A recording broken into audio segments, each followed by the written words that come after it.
I've come to the Bavarian capital deep in the south of Germany to solve a mystery.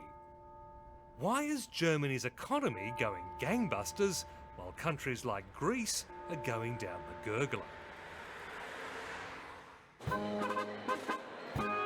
In Munich, home of Oktoberfest, people like to work hard and play hard. So what better way to start my Bavarian journey than with a beer or two? The Hofbräu House has a proud tradition of selling vast quantities of its specialty brew. Tonight, the beer hall is as busy as it's been in 200 years. Prost!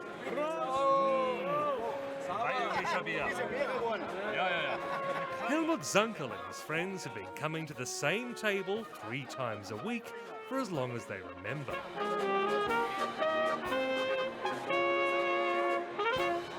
Hier ist ganz voll, Helmut. Wo ist der Wirtschaftskrise? Nicht in Bayern? In Bayern eigentlich auch nicht. Gar nicht? Nein, bei uns geht kein Schiff unter, bei uns gibt es keine Erdbeben, keine Überschwemmung. Wir leben wie im Paradies. Ja. Alles besser als in Bier schmeckt, oder? Uns Bier schmeckt an, uns geht's nach. Aber hier ist alles besser als in Griechenland zum Beispiel. Hier ist alles besser wie auf der ganzen Welt. It's common to hear Bavarians boast that they're the best in the world. This was a separate kingdom until 1871, and outsiders still have to work hard to be accepted. Helmut, auf Bayern! Aber es trinkt halt einmal. Der bringt nichts aus. Das ist kein englisches Bier, das wohl nicht schmeckt. Viel besser. Jetzt geht der Welt. Ja. Langsam lernt das. Das dauert ein bisschen, aber er wird schon. But right now, Bavaria does have a lot to boast about. It's the richest state in Germany, which is now the richest big country in Europe. In the midst of the Eurozone crisis, business is booming, exports are rising, and unemployment is at a 20-year low. Helmut's retired, but his 5 children have all found jobs in Munich. Meine Kinder arbeiten alle. Alle. Keine Arbeitslosigkeit. Nein. Lately, Bavaria's become a magnet for Europe's economic refugees. Juliana Salija escaped war-torn Yugoslavia 17 years ago for a better life in Greece. 2 months ago, she fled Greece, where nearly 1 in 5 is now jobless. I love that place, but it was impossible. So how is Bavaria in comparison to Greece? I've got a job, I've got a little apartment, and I love here because it's actually international, easier to live, not to go to sleep with the thought, am I going to have enough to live tomorrow? Not bad for a place best known for questionable fashion, endless Umpapa music and excessive beer consumption. So what Himmels Willen is their secret? The answer goes much deeper than the success of Bavaria's famous car companies like BMW and Audi. It's all about a type of smaller business that Germans call Mittelstand. The concept of Mittelstand goes back long before there were Audi sports cars or even Porsches. Back to when people rode horses, and what we now call Germany was a loose network of independent kingdoms, principalities and free cities. Each area tried to stand out from the others by specialising in its own products, from beer to leather shorts to leather shoes. Centuries on, not much has changed. So how long have your family been making shoes? Over 300 years in the same place here in Kirchenberg. Well, that's extraordinary. Yeah, 300 years in the village. Yeah, very long. Yeah.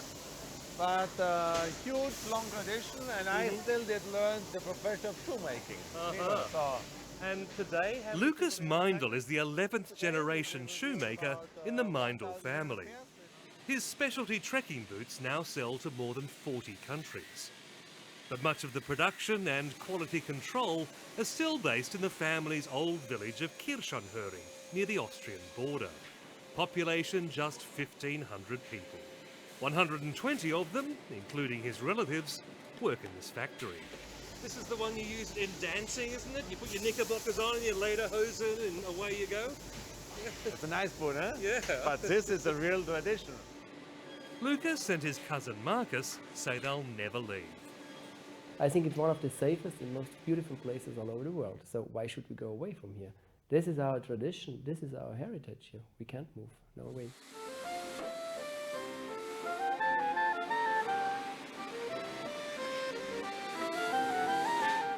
This is what Germany calls a Mittelstand. There's no word like it in English because it refers to a deep-seated German tradition. Family-owned businesses, usually in the provinces, that make niche products for the world market. Forget the big car companies, these specialty firms account for more than half of Germany's exports. And they've hardly been dented by the Eurozone crisis. At the moment, you know, Germany has a very good situation, even when you talk about the crisis. Germany is very well prepared because we still produce. We built up something in Germany. And we have something different than the other countries doing in the world. This makes us different to the other. And this is the reason why we have still jobs, we have still a situation where people like to live. This makes a difference. You pay us 3,000 euros for this. Wow. Cousin Marcus runs the clothing side of the business. So that's me, that's Lucas, my cousin, and that's my other cousin Bernd, you know? He specialises in that great Bavarian tradition, leather pants. You know? This is one my grandpa did. It's about 80 years old. This is a hand-stitched one. We do the same today, you know? People still wear lederhosen. Yeah, a lot of them, you know? Really? Yeah. Some people do suggest they're a fashion crime. No. Lederhosen is a culture, you know?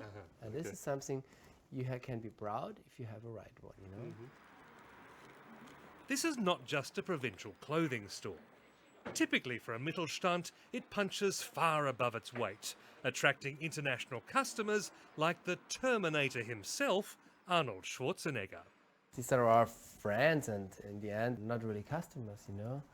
Does Arnold Schwarzenegger wear lederhosen? Yeah. Yeah? A lot of them, In public? Yeah. A lot of them. Jackets, leather trousers, coats. A lot of things for us. Yes, yeah. More on the Terminator later.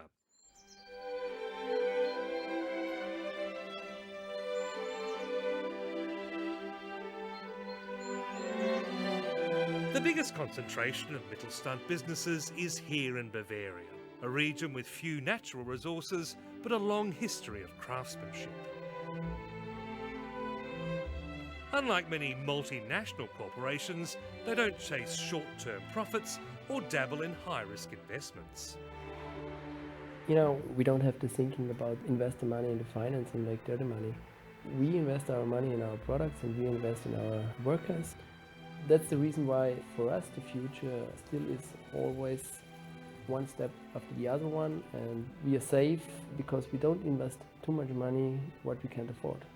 So that's the thinking of our grandfather, of our father, and you only can buy what you can afford, nothing more.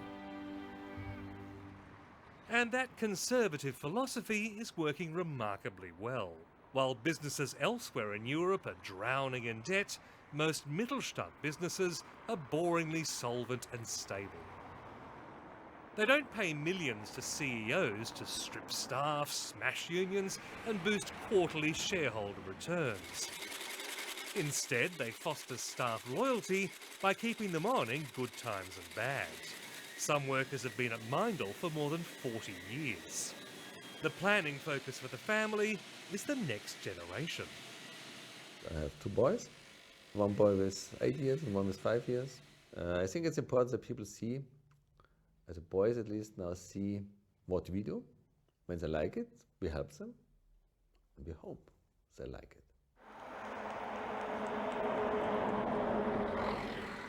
The Mittelstand embodies the almost Victorian values of thrift and prudence and saving that Margaret Thatcher tried to instill in Britain.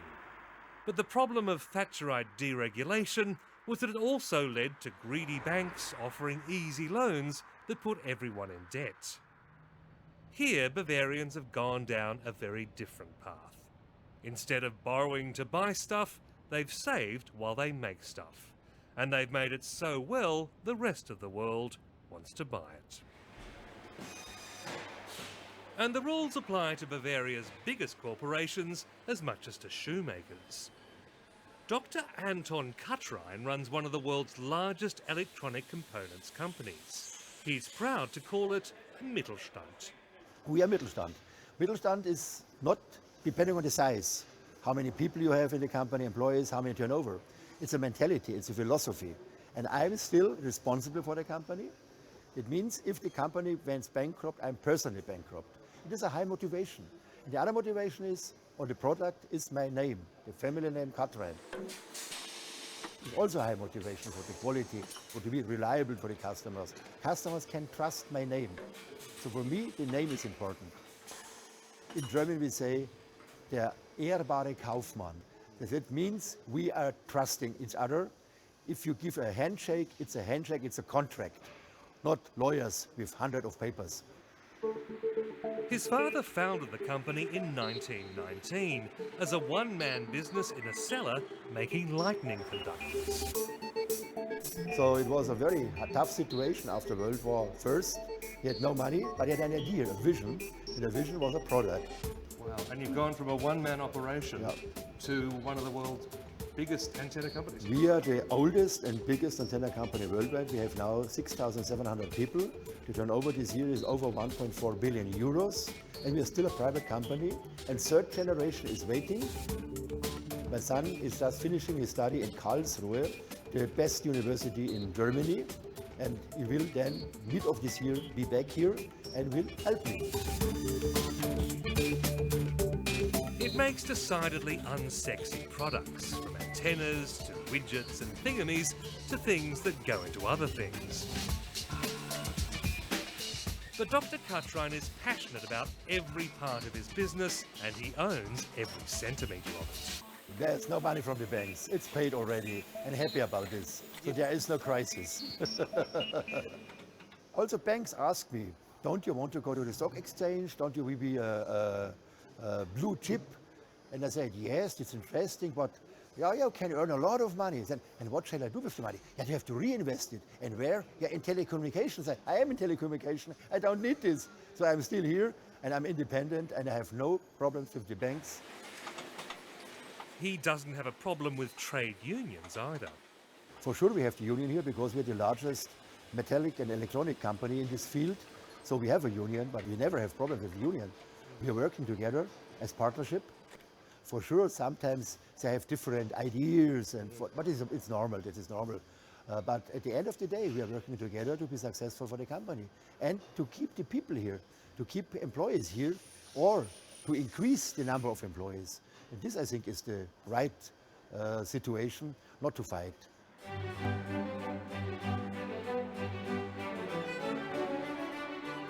Like most Mittelstand businesses, it's still based in the provincial town where it all began. Here, the problem isn't regional unemployment, it's finding enough people to do the work.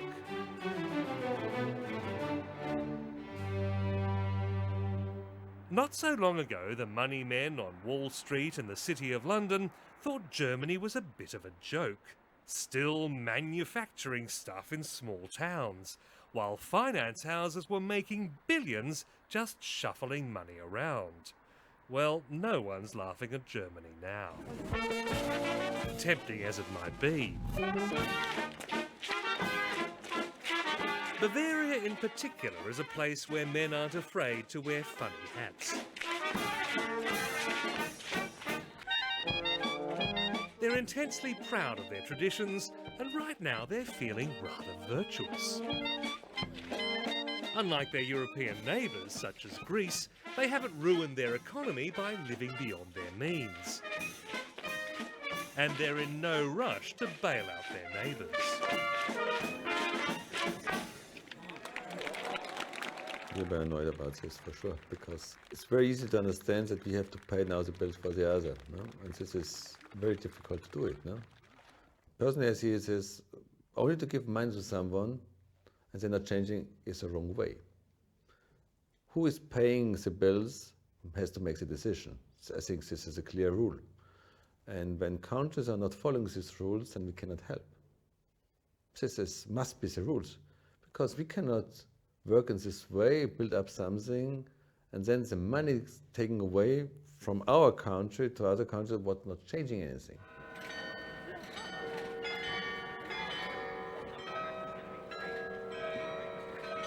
Like most of their German brethren, Bavarians are insisting the rest of Europe has to change its ways.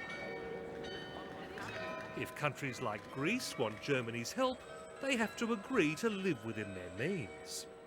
They want governments to collect proper taxes and, like German shoppers, to balance their budgets. For sure, these countries, they have to not spend too much money. They have to earn money. They have to be more like Germans. Or Bavarians.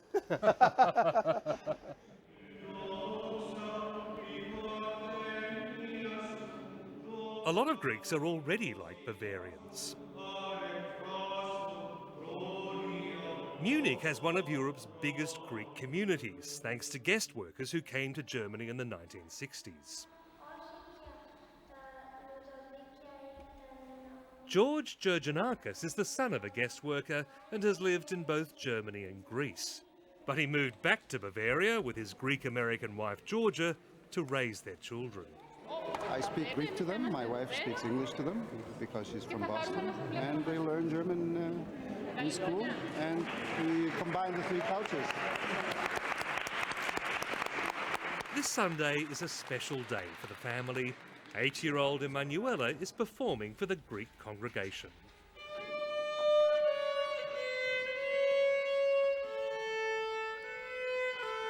George and his wife both worked in Athens in the boom times, helping to plan the 2004 Olympics.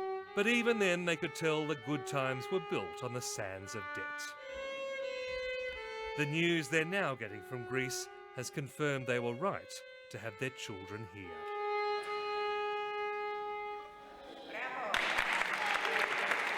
Doctors Without Borders, they asked for support for Greece now, for medicine and support for the poor and the needy, for food. So the problem seems to be becoming more dramatic right now, and we expect a very, very difficult year in 2012.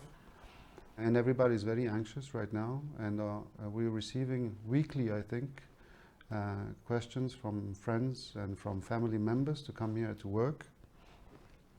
So we are very anxious and very curious to see what's going to happen in the short term. Yeah.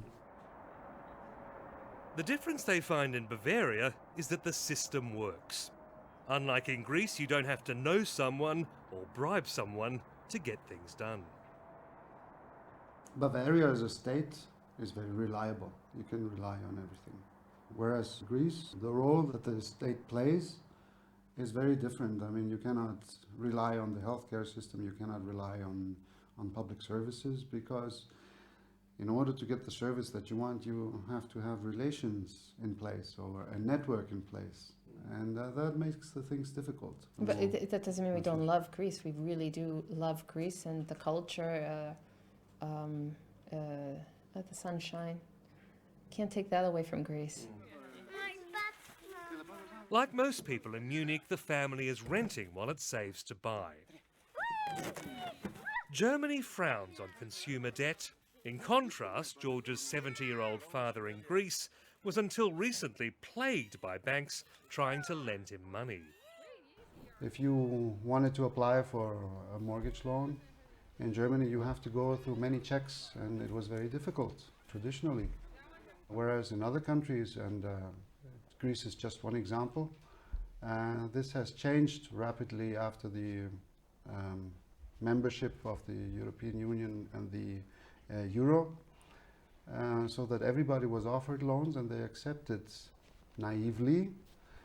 And at the end, everybody is in debt now in Greece, and getting out of this requires a stable work environment and a stable income, which is not the case anymore, which brings everything to a collapse, I think, right now. Higher? Do you want to go higher? Yeah. I do hope that one day our children can experience living in Greece through their work, because it's really a nice experience to have. But if the economy continues the way it's going, then there won't be jobs for them in Greece. But as much as George and Georgia despair for Greece, even they don't believe Germany should bail out Greek debt. If you give money, it's like it's pouring water into sand.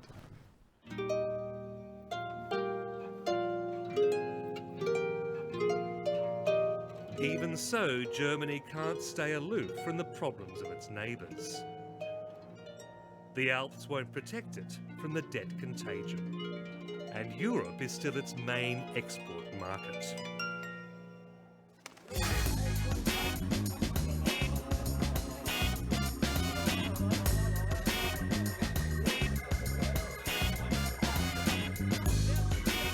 Across the border in the Austrian town of Kitzbühel, the Audi car company is spending big. It's sponsoring a downhill ski race to promote the snow-handling qualities of its new models. For big companies like Audi, the euro has been a boon, allowing them to trade in one currency across most of Europe. Marketing manager Peter Schwarzenbauer hopes Germany will do whatever it can to preserve it. I think that everybody, at least all the responsible politicians, know that this is the only way we can go. And I'm totally convinced that if we meet here again in 10 years, we still will talk about the euro, and we'll still talk about that the euro was the right decision. But will all the countries still be in it, like Greece? I think that still all countries will be in. I would guess that probably even more than today. Really? What would be the effect if Germany lost the euro, had to go back to the Deutschmark and deal with the lira and the shilling and the franc? This is a scenario I even didn't think about it. It will not happen. Despite the crisis, Audi is actually expecting to increase sales this year, and it's not afraid of spending money to make money. It's brought in a bevy of celebrities to glamour up the brand. There are celebrity athletes, celebrity actors, and celebrities. What are your feelings about the global economic crisis? Oh, it's terrible, of course. You're against it? I'm against it? Yeah. Oh yeah, I'm against it, of course. Okay. Peter Schwarzenbauer has even hooked a celebrity lederhosen wearer, Arnold Schwarzenegger. Mr. Schwarzenegger! Mr. Schwarzenegger! What do you think about Mittelstand values? Unfortunately, we didn't get to find out. Back in Audi's Bavarian headquarters, we did learn more about Mittelstand values. While it's now one of the world's biggest car corporations, its origins lie in 4 small car makers who merged in the Great Depression. Peter Schwarzenbauer credits the company's endurance to its Mittelstand origins. One of the secrets of success is that it still feels like a Mittelstand company. I mean, we have 60,000 people on board, but it's still very familiar. You know people, we have short decision cycles. So we are working like a Mittelstand company, even being a big international corporation. Even with its automated robots, the company employs more than 30,000 people in its production plant in Ingolstadt, and even more abroad. And you're not sacking your staff every time things get a bit tight? No, exactly. I mean, in the last crisis in 2008, 2009, we stick to our people here in the factory. We kept everybody on board. And this was, I think, one of the main reasons why we came out much faster, much stronger of the crisis than anybody else.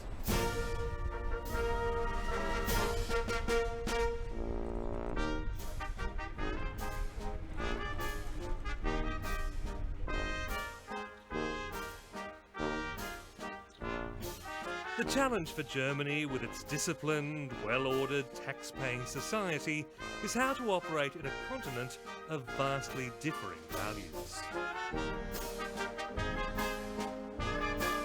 It's unclear how the single currency can survive in a continent where some work to live while others live to work. But for now, Germany's success, nowhere greater than in Bavaria, is something to celebrate.